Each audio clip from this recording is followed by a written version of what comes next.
بسم اللہ الرحمن الرحیم۔ رمضان کی آمد ہے تو روزے کی فضیلت کے حوالے سے کچھ باتیں آپ کے سامنے رکھوں گا۔ اللہ تعالیٰ عمل کی توفیق عطا فرمائے۔ قرآن مجید میں اللہ تعالیٰ نے روزے کا حکم دیا، کتب علیکم الصیام کما کتب علی الذین من قبلکم لعلکم تتقون۔ اے ایمان والو، تم پہ روزے فرض کیے گئے ہیں جیسے کہ تم سے پہلے لوگوں پر فرض کیے گئے تھے تاکہ تمہارے اندر تقوی پیدا ہو۔ شہر رمضان الذی انزل فیہ القرآن، اور جس مہینے میں روزے فرض کیے گئے ہیں وہ مہینہ بذات خود بہت مبارک ہے کہ اس میں اللہ تعالیٰ نے قرآن مجید کا نزول شروع فرمایا ہے اور اس میں اللہ تعالیٰ نے برکتیں رکھی ہیں۔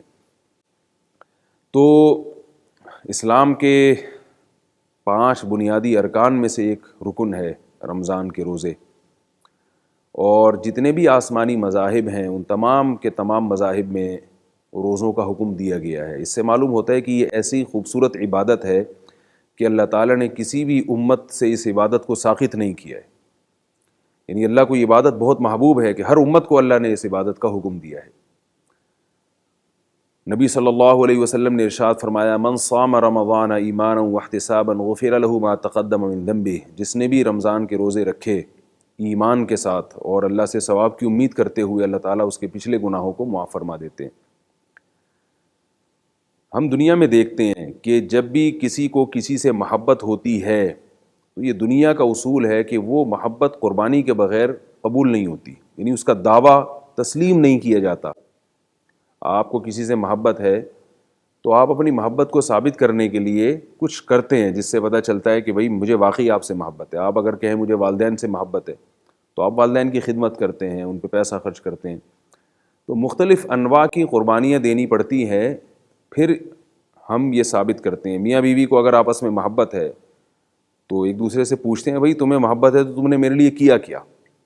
بعض دفعہ دیکھا ہوگا آپ نے کہ بیوی شوہر میں لڑائی ہو رہی ہے، وہ شوہر کہہ رہا ہے بھئی مجھے تم سے محبت ہے، تو بیوی کیا مطالبہ کرتی ہے، پھر آپ نے میرے لیے کیا کیا ہے؟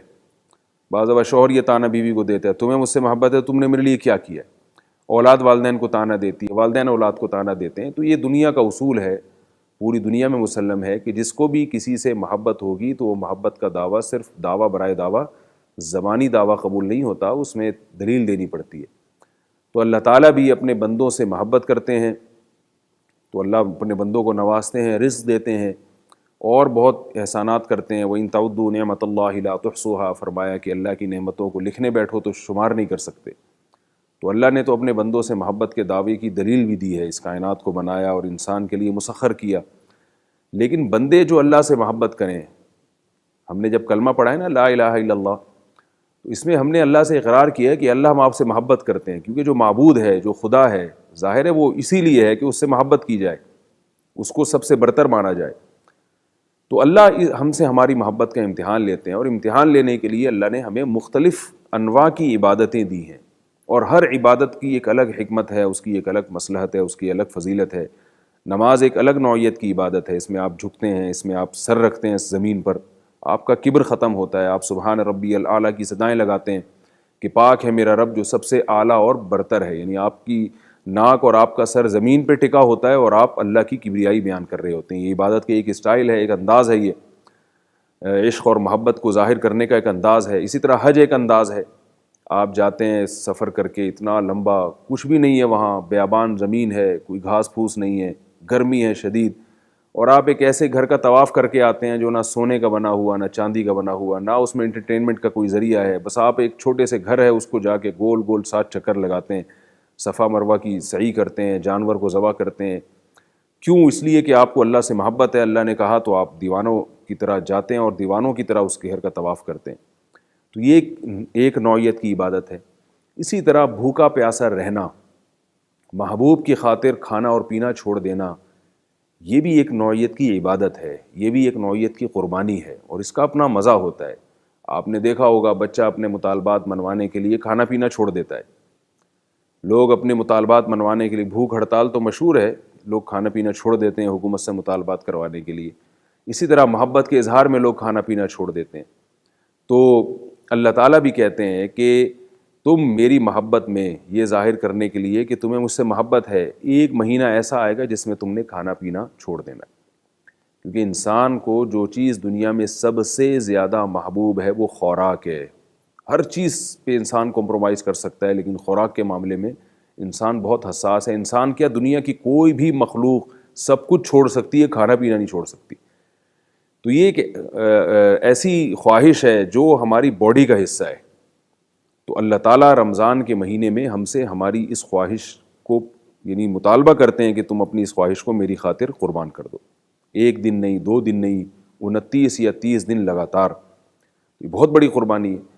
پھر اللہ تعالیٰ کی طرف سے اپنے بندوں کا سے یہ بھی مطالبہ ہوتا ہے کہ آپ جب کھانا پینا چھوڑیں گے تو ظاہر ہے پورا مہینہ تو نہیں چھوڑ سکتے، اس میں تو مر جائے انسان. تو ایک رمضان کی راتوں میں ہمیں کھانے پینے کی اجازت دی. تو روزے چند گھنٹوں کا ہمیں حکم دیا کہ ان گھنٹوں میں آپ نے روزہ رکھنا ہے. لیکن اس میں جو کھانے کی ہمیں اجازت دی، جن ٹائموں میں کھانا کھانا ہے، جن وقتوں میں کھانا کھانا ہے، وہ وقت ایسے ہیں جو عام طور پر کھانا کھانے کے نہیں ہوتے. میں اکثر مثال دیتا ہوں نا کہ اگر اللہ تعالیٰ ہمیں کہتے ہیں صبح 8 بجے سے لے کے شام 8 بجے تک روزہ رکھو، تو 8 بجے سے شام 8 تک کا روزہ ہمارے لیے آسان ہوتا، کیونکہ 8 بجے ہم ناشتہ کر لیتے، دوپہر کے کھانے کا ناغہ ہوتا اور رات کا ڈنر ہو جاتا، تو ایک لنچ کا ناغہ ہوتا.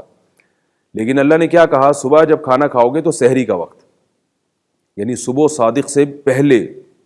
صبح صادق سے پہلے دنیا میں کوئی قوم ایسی نہیں ہے جو اس ٹائم پہ کھانا کھاتی ہو، لیکن ہمیں حکم دیا کہ اگر تم نے کھانا کھانا ہے تو سحری کرنی پڑے گی تمہیں. اور وہ سحری کا ٹائم ایسا ہے کہ دنیا میں کوئی قوم اس وقت کھانا نہیں کھاتی. آپ اگر کسی کو دعوت دیں، اگر آپ اسے دعوت دے کے یہ کہیں، وہ پوچھے بھائی ٹائم کیا ہے آپ کی دعوت، یعنی تقریب کب شروع ہوگی، آپ کہیں بھائی صبح 4 بجے، تو کہے گا پاگل ہو بھائی، کیسی باتیں کر رہے ہو، صبح 4 بجے کون کھاتا ہے. اس وقت انسان کی طبیعت کھانے کی طرف مائل نہیں ہوتی، اس وقت اٹھنا بہت مشکل ہوتا ہے. لیکن مسلمان اٹھتے ہیں صبح 4 بجے 5 بجے. دن شروع ہونے سے پہلے پہلے مسلمانوں کے گھروں میں ایک رونق شروع ہو جاتی ہے، کھانے پینا شروع کر دیتے ہیں. یہ صرف اور صرف اس لیے کہ یہ اللہ کا حکم ہے، ورنہ اس کی کوئی لاجک نہیں بنتی. آپ اگر کسی غیر مسلم کے پڑوسی ہیں تو وہ آپ سے یقیناً آگے پوچھے گا بھائی صبح 3:30 4 بجے تمہارے گھر سے برتنوں کی کھنکھنانے کی آوازیں آنا شروع ہو جاتی ہیں، تم لوگ کیا پاگل ہو کہ سوتے نہیں ہو اس وقت؟ یہ کون سا ٹائم ہے کھانے کا؟ پورا گھر اٹھا ہوا ہے، اور خواتین جو ہیں وہ 3 بجے سے اٹھ کے کھانا پکانا شروع کر دیں اور اس کی ترکیب شروع کر دیں. تو ہم یہی کہیں گے کہ بھائی ہمیں بھی پتہ ہے کہ کھانے کا ٹائم نہیں، لیکن ہمارے رب نے ہمیں حکم دیا ہے کہ ہم اسی وقت کھائیں، کیونکہ اگر اس وقت نہیں کھائے تو سارا دن ہمارے لیے روزہ برداشت کرنا بہت مشکل ہو جائے گا. پھر جب روزہ افطار ہونے کا وقت آتا ہے تو کتنا انسان کی رغبت ہوتی ہے، کئی گھنٹوں کا بھوکا پیاسا. تو وہ ایسا وقت رکھا ہے کہ وہ نماز کا وقت ہے، یعنی آپ زیادہ کھا نہیں سکتے، آپ کو درمیان میں چھوڑ کے نماز کے لیے جانا پڑتا ہے. تو یہ پھر تراویح رکھ دی اللہ تعالیٰ نے رمضان میں، اور زیادہ مشکل کر دیا. تو ایک مہینہ اللہ تعالیٰ اپنے بندوں کا امتحان لیتے ہیں کہ تم مجھ سے کتنی محبت کرتے ہو. اور جو اس امتحان میں کامیاب ہوتے ہیں ان کو اللہ تعالیٰ نے ایک پروانہ دیا ہے دنیا میں.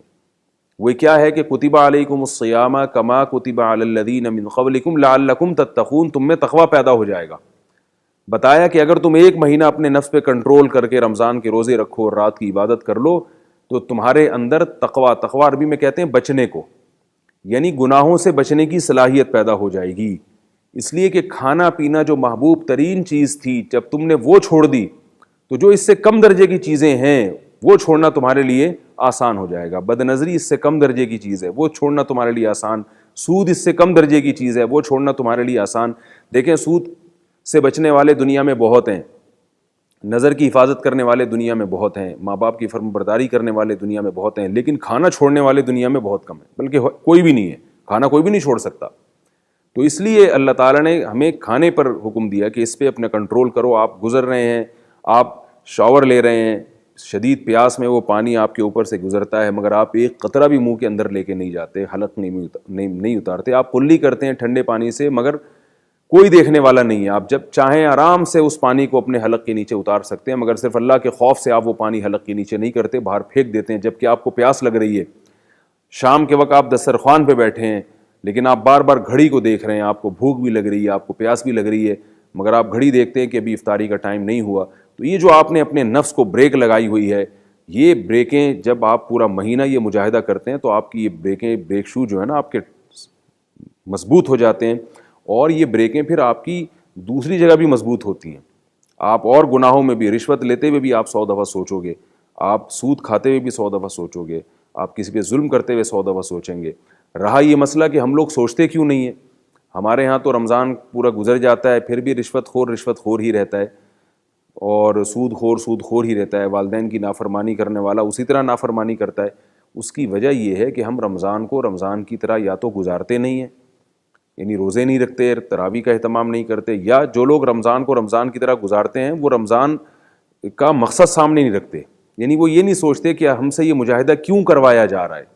دیکھیے رسول اللہ صلی اللہ علیہ وسلم نے فرمایا بہت سے روزے دار ایسے ہیں کہ جن کو روزے میں بھوک کے سوا کچھ بھی حاصل نہیں ہوتا، اور بہت سے شب بیدار ایسے ہیں جن کو رات کو عبادت میں جاگنے کے سوا کچھ بھی حاصل نہیں ہوتا. کیا مطلب؟ روزے کا ثواب تو ملے گا، روزہ نہ رکھنے کا گناہ اس سے بھی آپ بچ جائیں گے، لیکن روزہ رکھ کے بھی وہ برائی نہیں چھوڑتے، وہ غیبت نہیں چھوڑتے، برائیوں سے اجتناب نہیں کرتے. تو کیا مطلب؟ ان کو جس ٹریننگ سینٹر سے گزارا جا رہا ہے اس ٹریننگ کے دوران وہ کام کر رہے ہیں جن سے بچنے کے لیے ان سے روزہ رکھوایا جا رہا ہے، یعنی ان کو ٹریننگ کروائی جا رہی ہے. تو وہ ٹریننگ کے پھر ثمرات اور نتائج کہاں سے ظاہر ہوں گے؟ آپ کو ایک چیز کی ٹریننگ دی جا رہی ہے اس لیے کہ آپ کے اندر ایک خاص قسم کی صلاحیت پیدا ہو جائے، اور آپ باقاعدہ ٹریننگ کرتے ہوئے یہ نیت کر رہے ہو کہ میرے اندر وہ صلاحیت پیدا نہ ہو، ایسے کام کر رہے ہو، ظاہر ہے وہ ٹریننگ تو پھر عبث اور فضول ہو جائے گی آپ کے حق میں. اسی وجہ سے نبی صلی اللہ علیہ وسلم نے فرمایا کہ بہت سے روزے دار ایسے ہیں جن کو روزے میں بھوک اور پیاس کے علاوہ کچھ بھی حاصل نہیں ہوتا.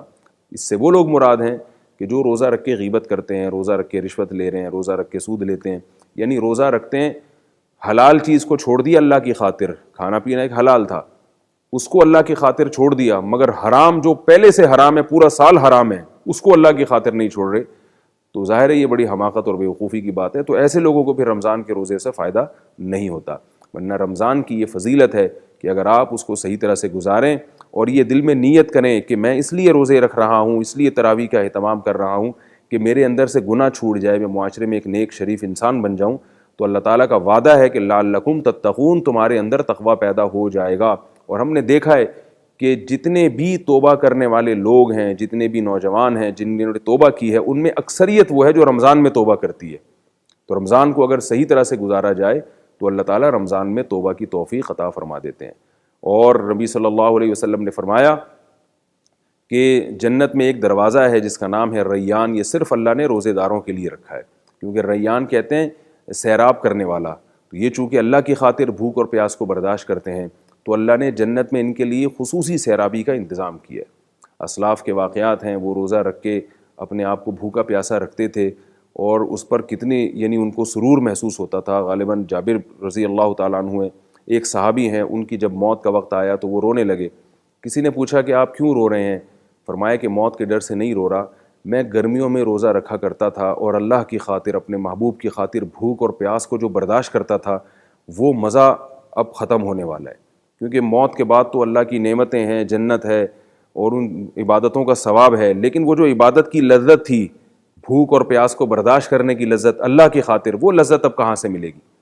تو اس لیے رمضان میں جب ہمیں بھوک لگے، ہمیں پیاس لگے، تو اس پیاس کو اللہ کی خاطر برداشت کرنا چاہیے اور یہ سوچنا چاہیے کہ ہمارا رب ہمیں اس حال میں دیکھ کے خوش ہو رہا ہے کہ ہمارے پاس بہت ساری چیزیں. میں تو لوگوں کو دیکھتا ہوں جب اب چونکہ گرمیوں میں روزے ہیں تو جو خاص طور پہ مزدور طبقہ ہے اس کی حالت کیا ہو جاتی ہے روزے رکھ کے. دیکھتے ہیں ہم کہ 3-4 بجے شام کے وقت یا عصر کے بعد کیسی مرجھائی ہوئی حالت ہوتی ہے، کوئی ادھر پڑا ہوا ہے، گھروں کا ماحول دیکھیں، کوئی ادھر پڑا ہوا ہے، کوئی ادھر پڑا ہوا ہے، کوئی دفتر میں بیٹھا ہوا ہے، اس سے صحیح طریقے سے کام ہی نہیں ہو رہا.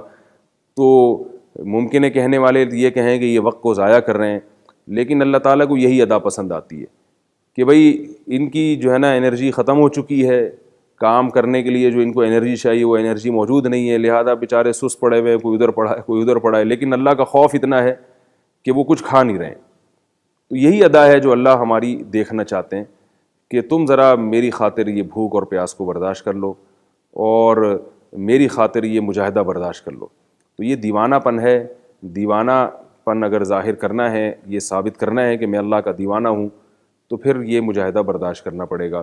اور بہت سے لوگ ایسے بھی ہیں جو نہیں کرتے برداشت، کھا رہے ہیں پی رہے ہیں، ان کو یہ احساس نہیں ہوتا کہ جس رب نے پورے سال ہمیں کھلایا پلایا، تو اگر وہ رب ہم سے دن کی روشنی میں صرف مطالبہ کر رہا ہے کہ نہ کھاؤ، وہ یہ نہیں کہہ رہا کہ رمضان میں کھاؤ ہی نہیں سرے سے، افطاری سے لے کے سحری تک کا وقت ہے، آپ کھائیں پئیں کوئی مسئلہ نہیں ہے، تو وہ صرف ہم سے دن کی روشنی میں مطالبہ کر رہا ہے کہ نہ کھاؤ، تو اس کا یہ حق بنتا ہے کہ ہم اس کے مطالبے کو پورا کریں. اس قدر بے حیائی کی بات ہے، بے شرمی کی بات ہے کہ اللہ کو ہم رزاق بھی سمجھیں لیکن ایک مہینہ اس کے کہنے پر ہم عمل نہ کریں اور کھانا پینا نہ چھوڑیں. تو تو اس سے ایسا نہ ہو کہ اللہ تعالی ہم سے رزق کی نعمت چھین لیں، اور اگر دنیا میں نہ چھینا تو اس کا آخرت میں حساب و کتاب ہمیں دینا پڑے گا۔ اللہ تعالی ہم سب کو سمجھنے کی، عمل کی توفیق عطا فرمائے۔ نبی صلی اللہ علیہ وسلم نے فرمایا کہ رمضان کا ایک روزہ بھی کسی نے جان کر چھوڑ دیا بغیر شرعی عذر کے، پورے سال اس کی تلافی نہیں ہو سکتی۔ تو یاد رکھیے یہ اسلام کا رکن ہے، پابندی کے ساتھ اس کو ادا کریں، اور مسلمانوں کے گھروں کی رونق بھی ہے یہ۔ کتنا اچھا لگتا ہے گھر کے سب افراد روزہ رکھیں، صبح سب اٹھیں، کتنی اچھی گیدرنگ ہو جاتی ہے سحری پہ اور افطاری پہ، اور ایک محبت کا ماحول پیدا ہو جاتا ہے۔ اس میں اگر روزہ نہ ہو تو وہ تو پھر رمضان کا تو پھر پتہ بھی نہیں چلتا۔ جن گھروں میں روزے رکھنے کا معمول نہیں ہے ان گھروں میں نحوست ہوتی ہے، بے برکتی ہوتی ہے، ان گھروں میں محبت نہیں نظر آئے گی آپ کو۔ تو اس کو باقاعدہ انجوائے کیا کریں کہ اللہ تعالیٰ نے ہمیں ایک مہینہ دیا ہے، ہم اس کو خوش و خرم کے ساتھ گزاریں گے، خوشی کے ساتھ گزاریں گے، اور سحری اور افطاری میں سب گھر والے جمع ہوں گے، افطاری کے وقت دعا کا اہتمام کیا جائے، تو اس سے انشاءاللہ ہمارے گھروں میں محبت کا ماحول بھی پیدا ہوگا اور برکتیں بھی اللہ کی آئیں گی۔ اور یہ لفظ یاد رکھیں کہ رمضان مسلمان کے گھروں کی زینت ہے، اس سے ہمارے گھروں میں ایک نور پیدا ہوتا ہے، اچھا لگتا ہے، ہمارے گھروں کا ایک حسن نکھر کے آتا ہے، ہماری فیملی سسٹم کی ایک خوبصورتی دنیا کے سامنے آتی ہے۔ اللہ تعالی ہم سب کو سمجھنے کی، عمل کرنے کی توفیق عطا فرمائے۔